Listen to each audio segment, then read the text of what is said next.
पिता परमात्मा हमारे जीवन की रक्षा कर।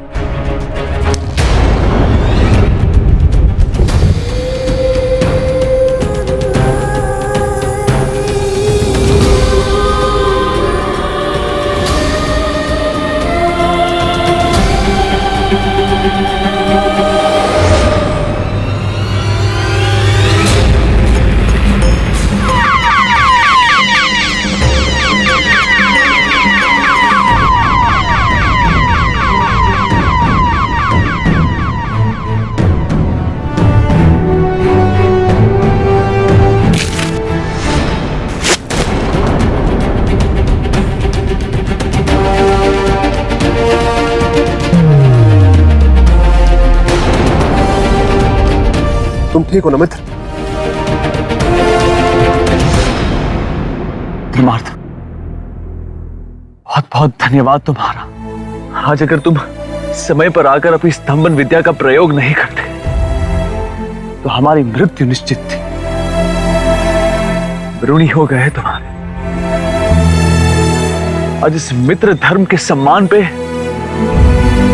आपको कुछ देना चाहेंगे। मांगो, जो इच्छा है मांगो।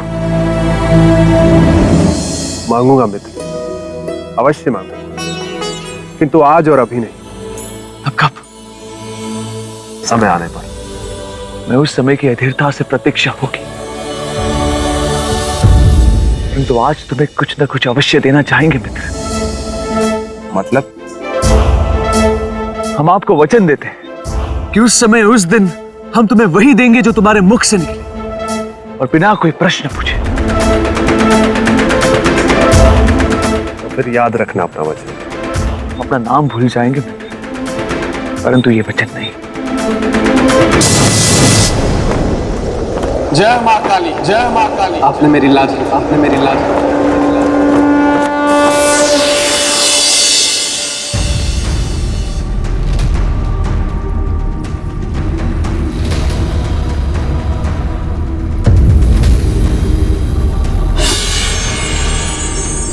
लो, ये फिर पहुंच गए मेरे मित्र के सिंहासन को पाने की लालसा लिए। लेकिन मैं ऐसा कभी होने नहीं दूंगा, क्योंकि मैं हूं बेताल जो गलने नहीं देता किसी की दाल।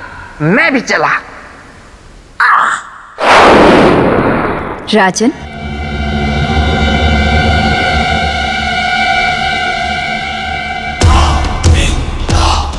प्रणाम देवी। कर्म किया है आपने अति महान, संसार करेगा आपका सदा गुणगान। पर मैं कुछ समझा नहीं, मैंने ऐसा क्या किया? जिस प्रकार सम्राट विक्रमादित्य ने अपने चरित्र की रक्षा के लिए सब कुछ त्याग दिया था, ठीक उसी प्रकार आपने एक अनजान स्त्री के चरित्र की रक्षा के लिए अपने जीवन को दांव पर लगा दिया। आप धन्य हो राजन।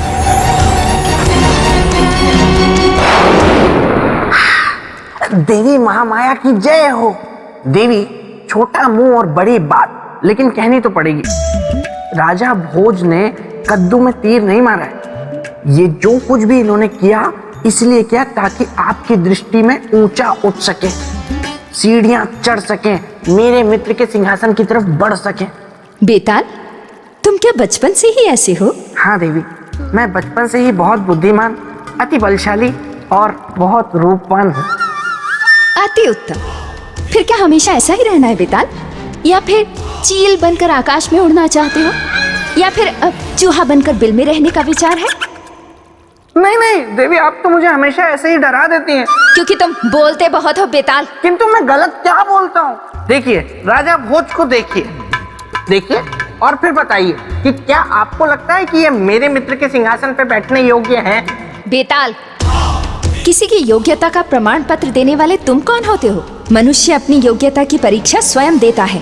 राजा भोज भी वही कर रहे हैं बेताल। यदि ये योग्य हुए तो ही सिंहासन को प्राप्त कर पाएंगे, अन्यथा नहीं।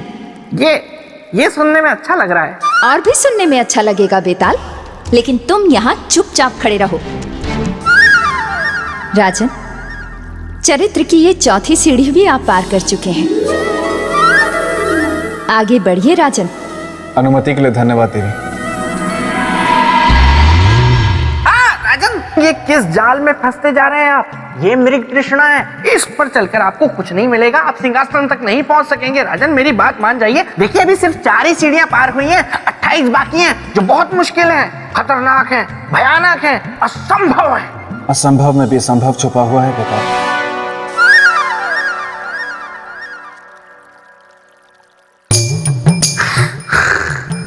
चौथी भी चढ़ गया।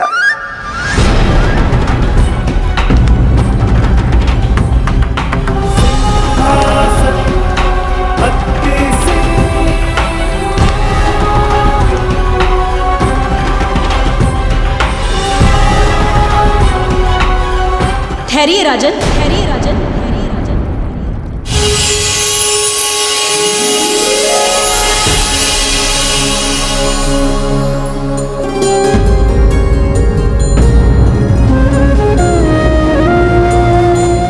आप सब कौन है देवी? हम योग माला हैं। हम इस सिंहासन में योग शक्ति की रक्षा करती हैं।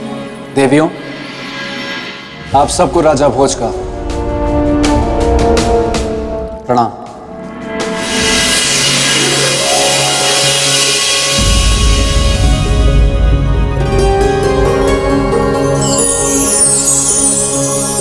राजन,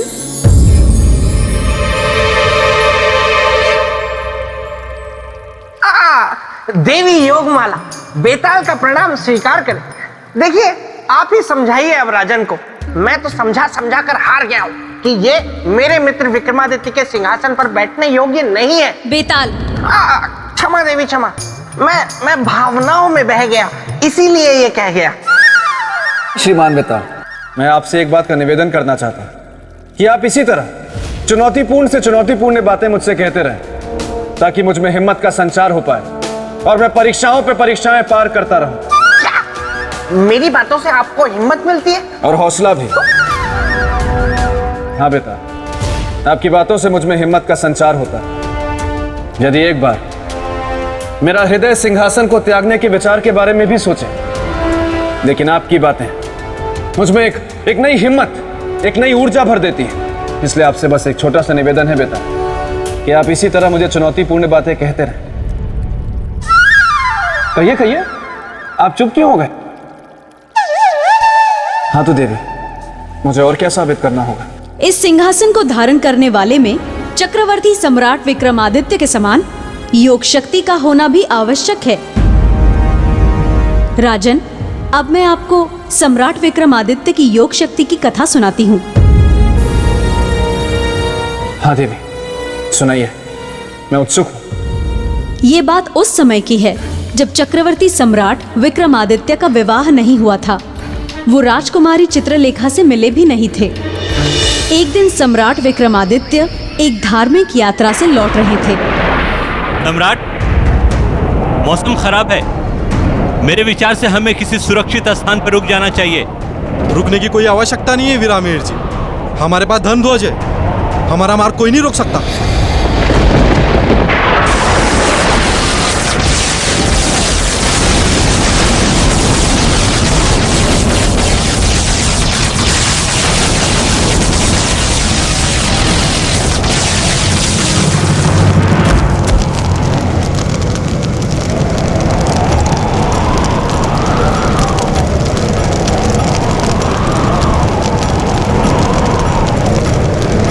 धर्म ध्वज का जल जाना तो अपशकुन होता है।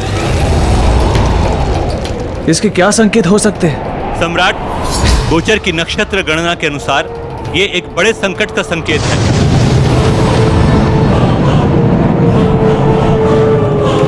कैसा संकट? मृत्यु का संकट। मृत्यु? किसकी मृत्यु और क्यों? हमारे आसपास कोई पापी है, उसकी। परंतु हमारे बीच कौन पापी हो सकता है? ये मैं नहीं कह रहा हूं सम्राट, ज्योतिषीय गणना कह रही है। यदि हम अपना कुशल मंगल चाहते हैं तो बिना देर किए उस पापी को इस यात्रा समूह से बाहर निकालना होगा, अन्यथा हम सब काल के शिकार बनेंगे।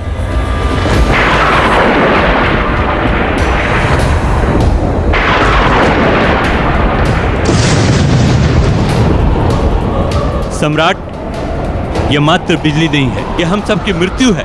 मृत्यु। अगर उस पापी को हमारे बीच से नहीं निकाला गया तो हम सब मारे जाएंगे।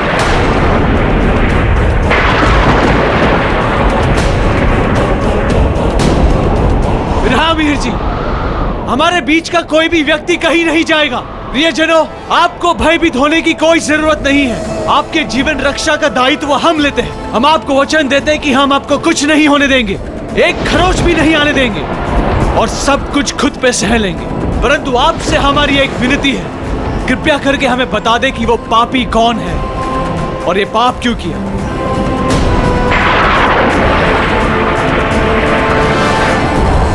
क्षमा कीजिए, क्षमा कीजिए, इस पापी को क्षमा कीजिए महाराज। क्या पाप किया है आपने? मंदिर से आते हुए भगवान की मूर्ति मैंने ही चोरी की थी। सम्राट, इस चोर को अभी इसी समय यात्रा समूह से बाहर कर दीजिए। इसके कारण हम सभी के प्राणों को संकट में नहीं डाल सकते। नहीं सेनापति, गुस्से में लिया गया निर्णय समाधान नहीं होता। इस व्यक्ति ने सबके सामने अपना पाप स्वीकार किया है।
देवी, मेरे मन में एक प्रश्न उठ रहा है।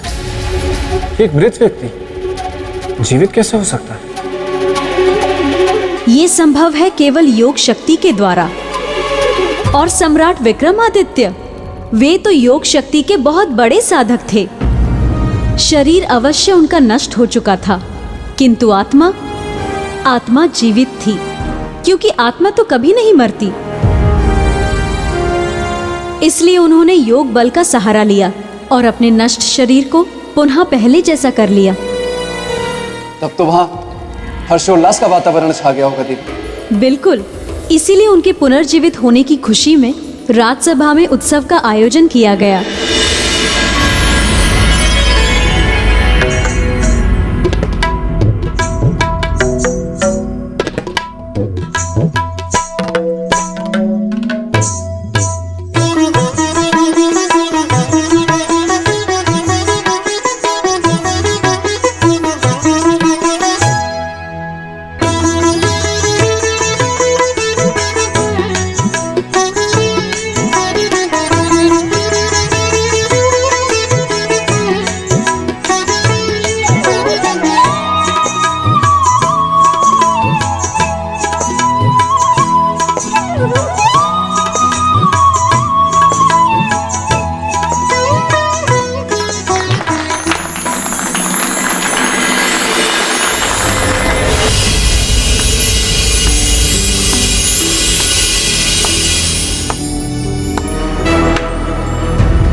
रहा मीर जी। सेनापति,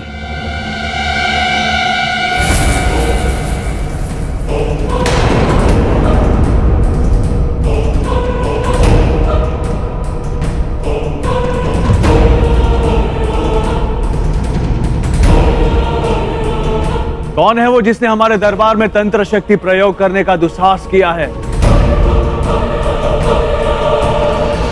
सामने आओ।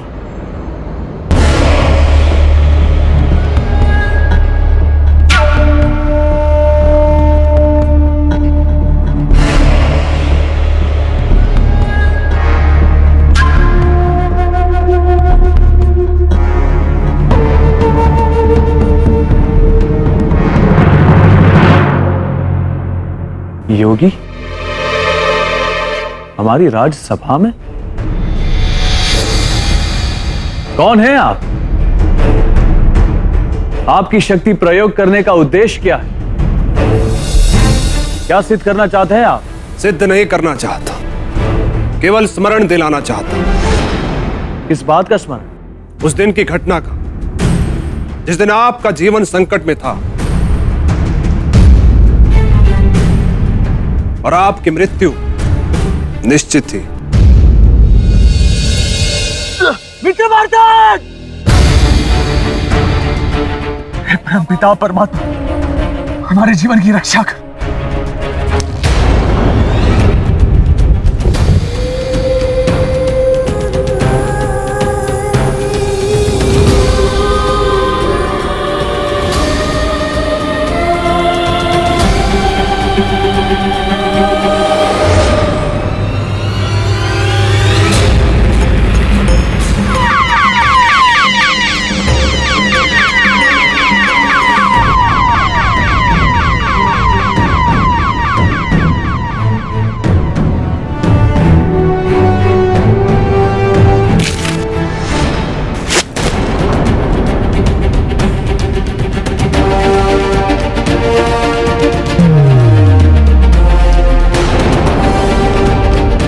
तुम ठीक हो ना मित्र?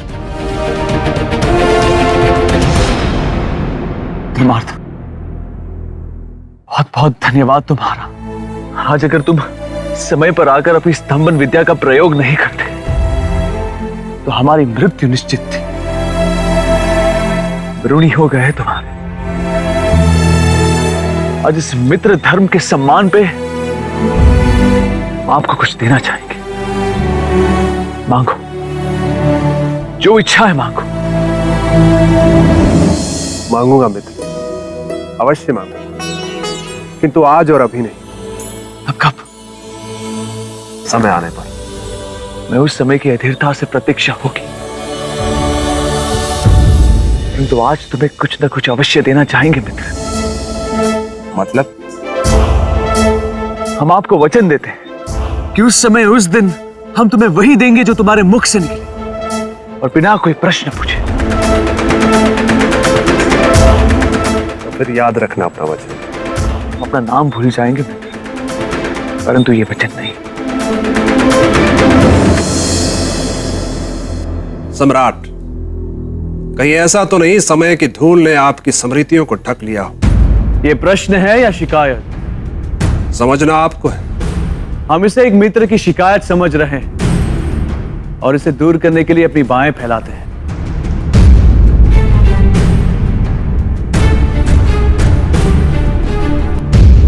वर्षों बाद मिले हो मित्र, आओ गले लो।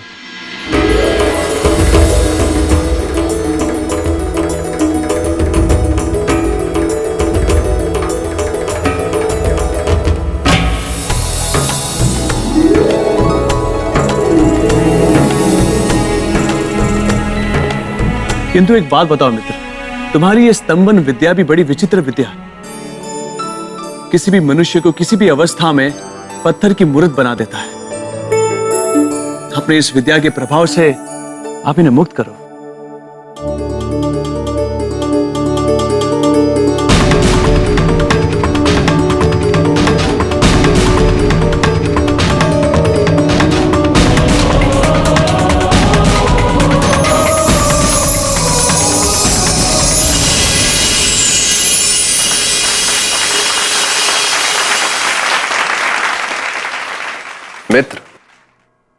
मुझे किसी से प्रेम हो गया है।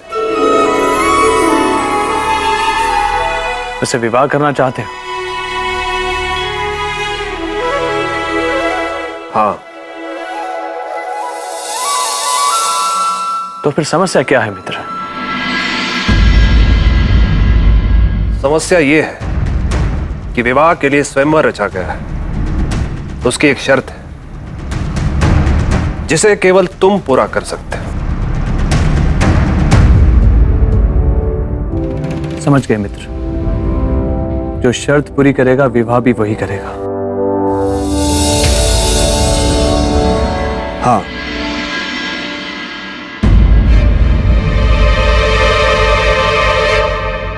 परंतु ये कैसे संभव है मित्र कि शर्त हम पूरी करें और विवाह तुम करो?